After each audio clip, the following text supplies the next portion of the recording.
I know you got a lot to say about the Russell Wilson trade, so let's just get right into it.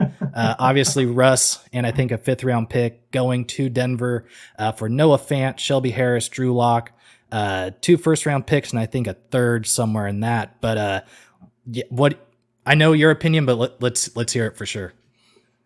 I want to send a love letter to Russell Wilson, almost a thank you. Just from this perspective, as soon as Deshaun Watson got his 50 million, that sent a light bulb off my head that went, Russell's going to want to have at least 55 million, if not 60 million, just because that's who he is. And if Deshaun can get 50, I don't see why Russell can't ask for more. He actually has a Super Bowl and some Pro Bowls and the like. And when you look at this, the salary cap, they say, oh yeah, eventually it's going to go up to 300 million. That's not going to be next year. That's not this year. And believe me, I don't think Seattle can afford to have Russell Wilson's $55 million on the page and try to go back to the Super Bowl.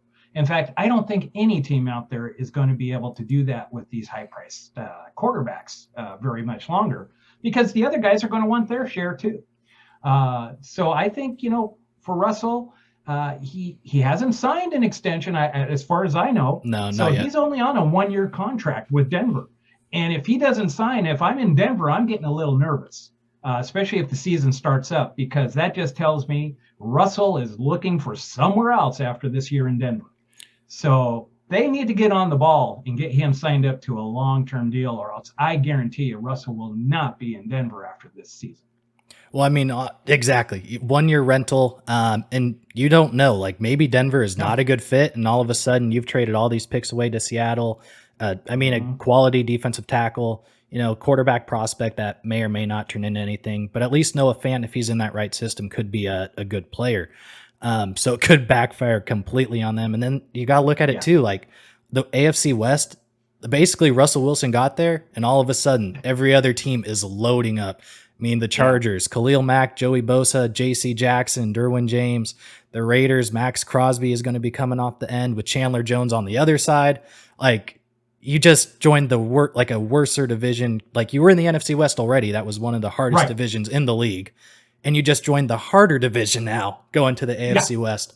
But like you were kind of mentioning with that salary cap, if we go back to let's just go back to when Seattle beat Denver 43-8, right? Right. All those teams that actually won had really good defenses. And that was that success to why Seattle, I think, was so good, is Russell was on that rookie contract, didn't make a lot of money, and we could just load up the defense. Cliff Averill, Michael Bennett, obviously the Legion of Boom, being with Brandon Browner at that time, and then obviously Richard Sherman, Earl, and Cam. But there's not you just can't pay $55 million to a quarterback. I mean, look at Aaron Rodgers and the Packers. Last time they won was 2010. He's never taken a pay cut. The furthest they get is that NFC Championship, because he has they can't afford to pay other people. I mean, even Tom Brady, the most successful quarterback in the league, takes a salary cut so he can bring players in. And it's kind of surprising that I guess more players or more quarterbacks don't realize that. Like especially Russell, right? You can have any endorsement you want. You have Sierra, who's very successful pop star back in the day. You have all the money in the world. Why do you need to keep making NFL money, in my opinion? When you could, take a pay cut and let's build up that team. I mean, Denver's in a good spot, but if it doesn't go well and he's a 1-year rental, that's a lot of Yeah. So that's why I say thank you, Russell, for looking out for Seattle. Because he really did in some ways. And we'll see what it happens after this year, what really shakes out. But like I said, it doesn't surprise me. But you mentioned that Super Bowl year. Yeah. But when Russell came in, even on that Super Bowl team, what was he known as? He was known as a field manager. Exactly. He wasn't cooking. No. So, let Russ cook, great, for the regular season. But defense wins championships. And Seattle proved that wholeheartedly. Yep. We had a great run game. Even at that time, it was Marshawn Lynch. Yep, exactly. The offensive line wasn't that great at that time. So, when you look at it and you break it down, I think Seattle is going to go right back to that same blueprint. We'll have a manageable field manager at quarterback. We'll get some guys that can run the ball. We got some guys downfield threats, kind of like what we had in the Super Bowl years. Mm-hmm. And our defense has got to get stacked up the middle. And you look at what LA Rams, what do they have? They have a Pro Bowler at every level of the defense. Exactly. We need the same thing. They got Aaron Donald. Yep. Now they got Bobby Wagner in the middle. Yep. And they got Jalen Ramsey at the back. Yep. Come on. That's how you win world Super Bowls. Yeah. And kind of to the Rams too. It's like, I don't know how they make that salary cap work because everyone's making like a supermax contract, it feels, in LA. Yeah. But they got a real small window. Let's put it to you. Yeah. They probably small this year and maybe next year. But yeah. What was I going to say about that too? Something about Russell. Anyway, I can't remember, but it, like you said too, or what you were kind of mentioning, like thanking him. It's like, Seattle has been in that purgatory of, and an interesting stat I heard the other day is like ever since that Super Bowl loss to the New England Patriots, he's won 3 playoff games. So it's like, why does everyone think he's an immediate Super Bowl like contending quarterback? I don't know. I mean, I guess in really back in those days when Russell was scrambling, it was to survive. Yeah. Now he scrambles to set up things. Mm-hmm.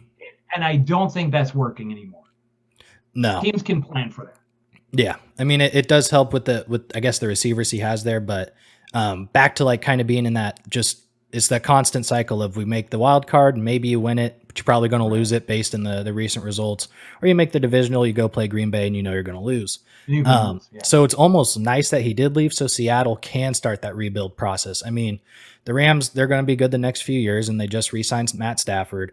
The 49ers, depending on their quarterback, they're going to be good again. Like if Jimmy G is healthy, they'll probably be good. Who knows what Trey Lance is going to be.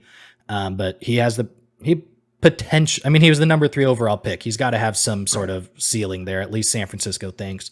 And then the Cardinals with Kyler Murray and D-Hop's going to be back coming off that injury with Cliff Kingsbury just signing an extension.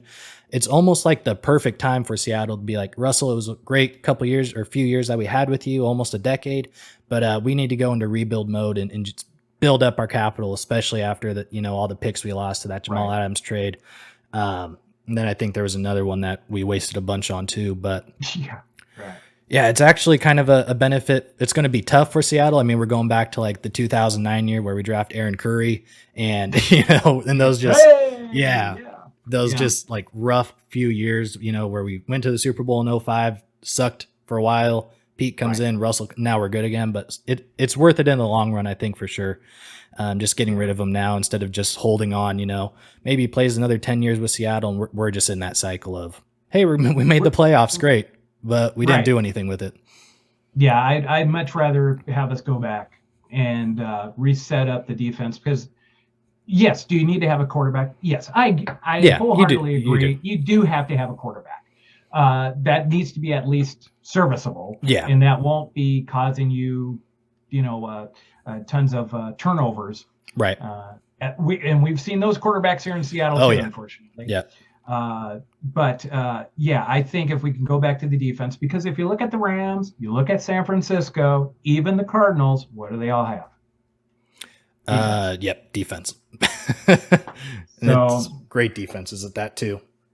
So, I mean, and it's, again, I will say this all the time. Offense will get you through the regular season, but it's the defense that wins championships.